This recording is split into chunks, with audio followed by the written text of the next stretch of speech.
Pasó de no tener nada a poseer una de las fortunas más grandes del arte y la joyería mundial. Sin embargo, al morir, decidió heredar todo su imperio a su joven chofer, excluyendo por completo a su propia sangre. ¿Por qué lo hizo? Quédate hasta el final del video, porque en los últimos minutos revelaremos la última confesión de María Félix que explica esta polémica decisión. Lunes 8 de abril de 2002. El reloj biológico y el destino decidieron cruzarse en un abrazo perfecto y macabro en la Ciudad de México. María Félix, la máxima diva del cine en español, la mujer que había doblegado a presidentes, pintores, escritores y magnates con la simple fuerza de su mirada, cerraba los ojos para siempre a los 88 años de edad.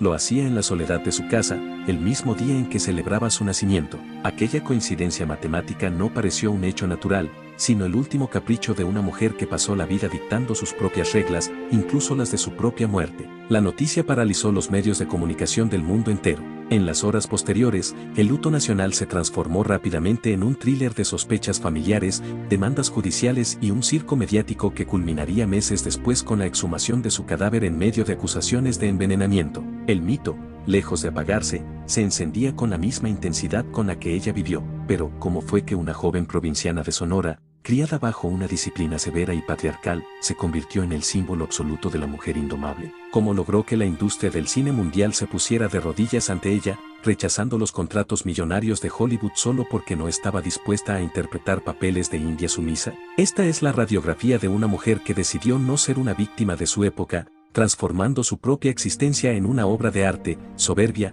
excentricidad y poder. Para entender el nacimiento de La Doña, debemos viajar al norte de México, al año de 1914, en el municipio de Álamos, Sonora. En un entorno donde el polvo del desierto y las estructuras de la Revolución Mexicana moldeaban el carácter de sus habitantes, nace María de los Ángeles Félix Guereña. Fue una de los 12 hijos del matrimonio formado por Bernardo Félix Flores, un hombre de sangre yaqui y temperamento militar, y Josefina Guereña Rosas, una mujer de ascendencia española que intentaba imponer las rígidas normas de la alta sociedad porfiriana en un hogar que desbordaba energía. La mezcla de estas dos sangres, la firmeza imperturbable del guerrero yaqui y el orgullo aristocrático de la herencia europea, forjó en el temperamento de María una armadura de soberbia que se manifestó desde sus primeros años. Desde su más tierna infancia, María demostró que no encajaba en el molde de la niña sumisa de principios del siglo XX. Mientras sus hermanas aprendían a coser, a bordar y a modular la voz para agradar a los futuros pretendientes, María prefería subirse a los árboles, montar a caballo y disparar armas de fuego en el rancho familiar. El paisaje rústico de Sonora, con sus llanuras interminables y su clima implacable, fue su verdadera escuela. No le temía al peligro ni aceptaba un no por respuesta de una sociedad que relegaba a las mujeres al ámbito doméstico. Su belleza, sin embargo, comenzó a florecer de una manera tan imponente que se convirtió en una especie de maldición doméstica. Poseía una simetría facial perfecta y una mirada felina que intimidaba a todos en su camino. Para ese entonces se traslada a Guadalajara, donde María aceptó el cortejo de Enrique Álvarez Alatorre, un joven y apuesto vendedor de cosméticos de la firma Max Factor. Se casaron en 1931, cuando ella era apenas una jovencita. De este matrimonio nació su único hijo, Enrique Álvarez Félix. Sin embargo, la vida de ama de casa de clase media en Guadalajara resultó ser una prisión intolerable para una mujer cuyo espíritu exigía el universo. Enrique resultó ser un hombre celoso que intentaba controlar la vestimenta, las salidas y las miradas de su esposa, temeroso de perderla ante la admiración que causaba en cualquier lugar que pisaba. El divorcio no tardó en llegar, un acto de tremenda audacia para la época que le costó el repudio de la sociedad tapatía y de su propia familia. Enrique, en un acto de feroz venganza, le arrebató la custodia de su pequeño hijo y se lo llevó a vivir a la ciudad de León, Guanajuato. Sola, señalada por la moralina de la época y sin recursos económicos, María decidió emigrar a la Ciudad de México a principios de los años 40. La capital era un torbellino de modernidad y oportunidades, pero también un pantano peligroso para una mujer divorciada. Para sobrevivir y juntar dinero con el único fin de recuperar a su hijo, María trabajó como recepcionista en el consultorio de un médico cirujano y rentó un modesto departamento en las calles del centro histórico. Su belleza no pasaba desapercibida, los hombres se detenían en las aceras para verla pasar, pero ella caminaba con la cabeza en alto, ignorando los piropos con un desdén que aumentaba su atractivo y que demostraba que no estaba dispuesta a ser un objeto de consumo urbano. El destino cambió una tarde de 1941 en la calle de Palma. Mientras María miraba un escaparate, un hombre se le acercó y la interrumpió bruscamente preguntándole si no le gustaría hacer cine. Aquel hombre era Fernando Palacios, un influyente ingeniero y cazador de talentos cinematográficos. La respuesta de María fue una muestra perfecta del carácter que la definiría. En lugar de mostrarse entusiasmada o agradecida, lo miró de arriba abajo y le respondió con soberbia que si a ella le daba la gana, haría cine, pero que entraría por la puerta grande y no como una simple extra de producción. Palacios, lejos de ofenderse por el desplante, quedó fascinado por el orgullo salvaje de la sonorense y se convirtió en su mentor. La introdujo en los círculos artísticos de la capital, le pagó clases de dicción, actuación y baile, y la preparó minuciosamente para su gran debut en la pantalla grande. Su primera oportunidad llegó en 1942 con la película El Peñón de las Ánimas, dirigida por Miguel Zacarías. Los productores querían un rostro fresco que pudiera competir con las actrices consagradas de la época. El protagonista masculino era nada menos que Jorge Negrete, quien ya era la máxima estrella de la cinematografía nacional. El rodaje de esta película fue un verdadero campo de batalla de egos. Negrete, un hombre educado pero imbuido del machismo de la época, se sintió insultado porque los productores le habían impuesto como coprotagonista a una debutante sin experiencia en lugar de a su entonces novia, la consolidada actriz Gloria Marín. Durante las filmaciones, Jorge Negrete intentó humillar a María en repetidas ocasiones, preguntándole de forma sarcástica con quién se había acostado para obtener el papel principal. María no se amedrentó. Con los ojos encendidos de rabia, le respondió que ella no necesitaba acostarse con nadie porque tenía más talento y presencia que todas las mujeres que él conocía juntas, y que el día de mañana ella sería más importante de lo que él jamás llegaría a ser. La tensión en el set era tan alta que el director temía que la película no se terminara, pero la cámara captó esa electricidad real. El desprecio y la atracción que emanaban de la pantalla convirtieron a la película en un éxito instantáneo de taquilla. María Félix había demostrado que no era una muñeca de porcelana, era una fuerza de la naturaleza dispuesta a aplastar a quien intentara opacarla. El papel que cambiaría su destino definitivo y le otorgaría el sobrenombre que llevaría con orgullo hasta la tumba llegó en 1943 con la adaptación cinematográfica de la célebre novela del escritor venezolano Rómulo Gallegos, Doña Bárbara. El propio Gallegos, al ver entrar a María Félix a una cena de gala en la Ciudad de México, se puso de pie, la señaló con el dedo ante todos los asistentes y exclamó que ella era la Doña Bárbara exacta que él había imaginado mientras escribía sus libros. El personaje de Doña Bárbara, una mujer terrateniente, implacable, devoradora de hombres, que manejaba el látigo y dominaba la llanura venezolana tras haber sufrido un abuso en su juventud, se fusionó por completo con la personalidad real de María Félix. A partir de ese momento, la actriz dejó de existir para el público y nació la Doña. Ella misma descubrió que el público no quería verla interpretar a mujeres débiles, abnegadas o sumisas, querían verla dominar a los hombres, humillarlos en la pantalla y demostrar que las mujeres podían ejercer el poder con la misma o mayor crueldad que los varones. Su personaje cinematográfico se convirtió en su escudo en la vida real. Su filmografía posterior consolidó este arquetipo. En películas como La mujer sin alma y La devoradora, María interpretó a mujeres calculadoras que utilizaban su belleza como un arma letal para destruir a magnates, manipular la ley y escalar posiciones sociales. La dirección de cineastas de la talla de Emilio, el Indio, Fernández y la fotografía mística de Gabriel Figueroa encontraron en el rostro de María Félix el lienzo perfecto para retratar una belleza casi mitológica. En Enamorada 1946, junto a Pedro Armendáriz, María regaló al cine mundial una de las secuencias más bellas del arte del siglo XX, el primer plano de sus ojos parpadeando en la pinambre mientras suena la serenata de La Malagueña, una escena que capturaba la rendición amorosa de una mujer fuerte sin perder un solo ápice de su dignidad y soberbia. El éxito continental de la Doña llamó de inmediato la atención de los grandes estudios de Hollywood. Los ejecutivos de la Metro-Goldwyn-Mayer y de la 20th Century Fox le ofrecieron contratos de exclusividad que incluían mansiones en Beverly Hills y sueldos astronómicos que envidiarían las actrices norteamericanas de la época. Sin embargo, María Félix leyó con atención los guiones que le ofrecían y descubrió una constante insultante: la industria estadounidense solo quería encasillarla en papeles de mexicana exótica, india sumisa, bailarina de cantina o mujer de la vida alegre que terminaba pidiendo perdón de rodillas al héroe anglosajón. La respuesta de María a los productores de Hollywood fue un portazo que resonó en toda la industria internacional. Declaró públicamente que ella no cruzaría la frontera para hacer el ridículo ni para interpretar papeles que denigraran a las mujeres de su raza. Les dijo que si Hollywood quería verla, tendrían que ofrecerle papeles de reina, de emperatriz o de gran dama, porque ella no estaba para pedir limosnas cinematográficas. Prefirió marcharse a Europa, iniciando una etapa gloriosa en las cinematografías de España, Italia y Francia, donde filmó películas bajo las órdenes de directores de culto como Jean Renoir en French Cancan y Luis Buñuel en Los Ambiciosos. En Europa, María fue tratada como la verdadera realeza del arte, se codeaba con Jean Cocteau, Salvador Dalí y Pablo Picasso, convirtiéndose además en un ícono de la alta costura internacional, vistiendo diseños exclusivos de Christian Dior, Balenciaga y Chanel, quienes competían por tenerla en sus primeras filas. Su vida amorosa fue un desfile de pasiones volcánicas que parecían competir con los argumentos de sus películas. El amor de su madurez juvenil fue el músico-poeta Agustín Lara,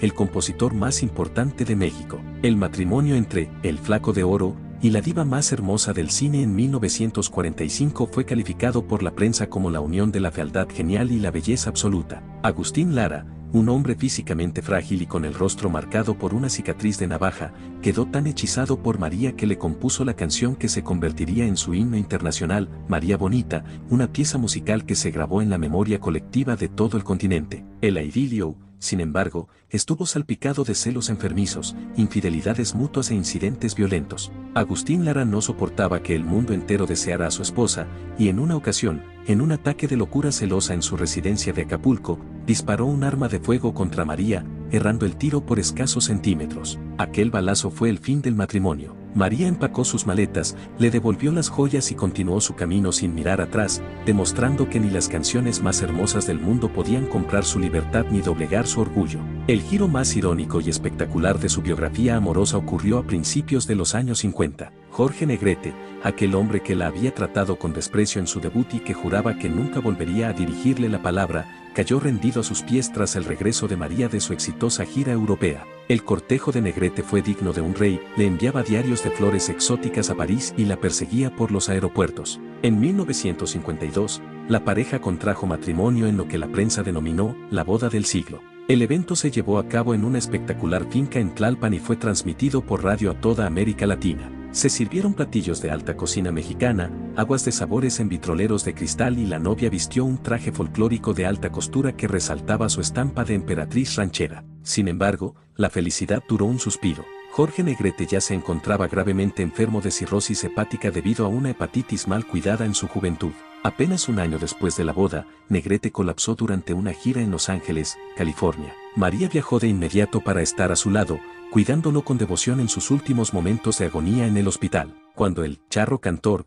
falleció en diciembre de 1953, María regresó a México vistiendo un estricto luto de pies a cabeza, pero la tragedia volvió a mezclarse con el escándalo. La opinión pública y la familia de Negrete la acusaron de ser una mujer fría y calculadora, argumentando que se había quedado con un lujoso automóvil Cadillac que Negrete le había regalado pero que todavía no terminaba de pagar, dejando la deuda al sindicato de actores. Durante el sepelio masivo en el Panteón Jardín, la multitud la abucheó y le gritó insultos. María, imperturbable detrás de sus velos negros, caminó entre la masa con la barbilla en alto, desafiando el odio popular con la misma altivez con la que aceptaba los aplausos de sus fanáticos. Con el paso de los años y el declive del cine de oro mexicano, María Félix decidió retirarse de las pantallas de manera paulatina a finales de los años 60. Su última película fue La Generala en 1970. Entendió que el nuevo cine de la modernidad ya no construía mitos sagrados, y ella no estaba dispuesta a envejecer frente a las cámaras interpretando papeles de abuela o de mujer madura en decadencia. Prefirió refugiarse en sus espectaculares residencias, la famosa Casa de las Tortugas, en Cuernavaca y su mansión en la calle de Hegel en Polanco. Estas propiedades se convirtieron en museos privados de una excentricidad que rozaba el delirio. María coleccionaba porcelanas antiguas de la fábrica de Meissen, alfombras de seda persa, muebles de plata repujada que habían pertenecido al emperador Maximiliano de Habsburgo y pinturas religiosas de la época virreinal. Su pasión por las joyas alcanzó dimensiones legendarias, convirtiéndose en la cliente más importante y temida de la casa parisina Cartier. Una tarde, María entró a la boutique de la Rue de la Paix cargando una pequeña pecera de cristal que contenía un quequedrilo bebé vivo. Puso la pecera sobre el mostrador ante el asombro de los joyeros y les ordenó que repicaran la cabeza, las escamas y los ojos del reptil en un collar de oro puro y piedras preciosas, porque el animal estaba creciendo rápido y ella quería llevarlo al cuello antes de que fuera peligroso. El resultado fue el famoso collar de cocodrilos articulados de oro, esmeraldas y diamantes, una obra maestra de la joyería mundial que hoy forma parte de la colección histórica de Cartier. No fue su única joya mítica, también mandó diseñar un collar de serpiente de platino y miles de diamantes que tardó meses en confeccionarse y que requería que la pieza pudiera moverse con la flexibilidad de un reptil real sobre el pecho de la diva. María declaraba con orgullo que ella no usa bisutería ni imitaciones porque las mujeres de su estirpe merecen cosas que duren más que la propia vida humana. Sin embargo, detrás de todo ese blindaje de diamantes, oro y sirvientes uniformados, la vejez le reservaba el golpe más limpio y demoledor de su existencia. Su único hijo, Enrique Álvarez Félix, quien había seguido sus pasos en el mundo de la actuación y con quien mantenía una relación compleja, conflictiva pero profundamente dependiente, falleció de manera repentina debido a un infarto agudo al miocardio en mayo de 1996. La muerte de Quique destruyó la última conexión real que María tenía con su propia humanidad.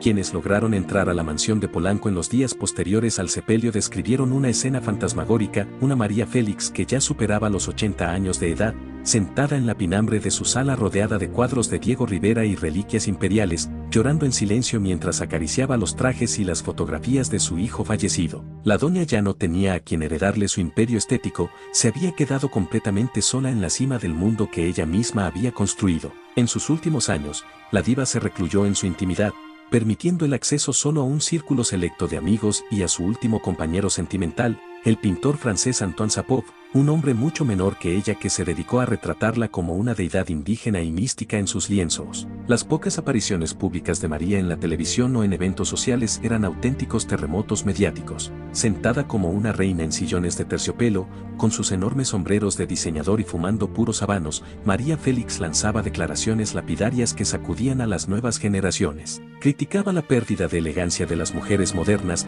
denunciaba la corrupción política, exigía la liberación y el respeto de las mujeres frente al machismo mexicano y recordaba a los hombres que para estar a su nivel necesitaban algo más que dinero, necesitaban clase y pantalones. Leguamos así a la madrugada del 8 de abril de 2002. Tras haber cenado de manera ligera y haber conversado por teléfono con algunos amigos cercanos a los que les manifestó sentirse cansada pero en paz, María Félix se dispuso a dormir. Sufrió una insuficiencia cardíaca mientras dormía, una transición pacífica que contrastó con la turbulencia de su biografía. El descubrimiento de su cuerpo por la mañana inició el protocolo de luto oficial. Su féretro fue llevado al Palacio de Bellas Artes, donde miles de personas de todas las clases sociales desfilaron durante horas para despedirse de la última gran diosa del cine nacional. Pero el drama de la doña exigía un epílogo oscuro. Meses después del entierro en el Panteón francés junto a los restos de su hijo y sus padres, Benjamín Félix, uno de los hermanos sobrevivientes de la actriz, presentó una demanda formal ante las autoridades judiciales de la Ciudad de México. La demanda alegaba irregularidades graves en el testamento de la actriz, el cual dejaba como heredero universal de su millonaria fortuna, sus colecciones de arte, sus joyas y sus residencias a Luis Martínez de Anda, un joven que había entrado a trabajar a su servicio como chofer y asistente personal en sus últimos años de vida, dejando a la familia biológica completamente excluida. Los abogados de la familia sugirieron que la actriz pudo haber sido presionada, drogada o incluso envenenada en sus últimos días para alterar su voluntad testamentaria. La presión mediática y legal obligó a las autoridades de la Procuraduría de Justicia a ordenar la exhumación del cadáver de María Félix a finales de agosto de 2002. El operativo se realizó en la madrugada, bajo un estricto secreto ministerial y con el panteón rodeado de fuerzas policíacas para evitar las cámaras de los periodistas. Los peritos forenses abrieron el féretro de bronce y extrajeron muestras del tejido del cuerpo de la diva para realizar análisis toxicológicos detallados. Las especulaciones corrieron como pólvora en los programas de espectáculos, se hablaba de arsénico, de sustancias psicotrópicas y de conspiraciones palaciegas dentro de la mansión de Polanco. Finalmente, los resultados de la autopsia médica confirmaron que el cuerpo no presentaba rastros de sustancias extrañas y que la causa de la muerte había sido, en efecto, una falla cardíaca natural debido a la edad. El cadáver fue devuelto a su deprimida cripta y el testamento a favor de su asistente quedó firme, pero la polémica demostró que la sombra de María Félix era tan poderosa que seguía generando escándalos y portadas de periódicos incluso desde el fondo de la tumba. El fenómeno de María Félix sobrepasa las barreras del tiempo y las pantallas cinematográficas. No se le recuerda únicamente por su filmografía, sino por haberse convertido en la primera mujer de la cultura de masas en subvertir los códigos tradicionales del género. En un mundo y en una época donde las mujeres estaban confinadas a la obediencia doméstica, al llanto sumiso o al papel de madres abnegadas, María Félix demostró que se podía ser hermosa y peligrosa, culta y arrogante, libre y poderosa. Inventó un personaje público tan perfecto y resistente que terminó por devorar a la mujer real de Sonora, un blindaje estético e intelectual que le permitió transitar por el mundo sin permitir que nadie le impusiera límites. Su voz, con esa dicción perfecta, ese tono grave y esa ceja levantada que desafiaba cualquier argumento contrario, sigue siendo el manual de cabecera de millones de personas que buscan en su figura el recordatorio de que la dignidad y el orgullo propio no son negociables ante ninguna circunstancia ni ante ningún poder humano. María Félix, la eterna doña, permanece inmóvil y eterna en el Olimpo de los mitos que conquistaron el planeta entero. Si el video te gustó, dale like y recuerda suscribirte activando la campanita para que no te pierdas ningún video.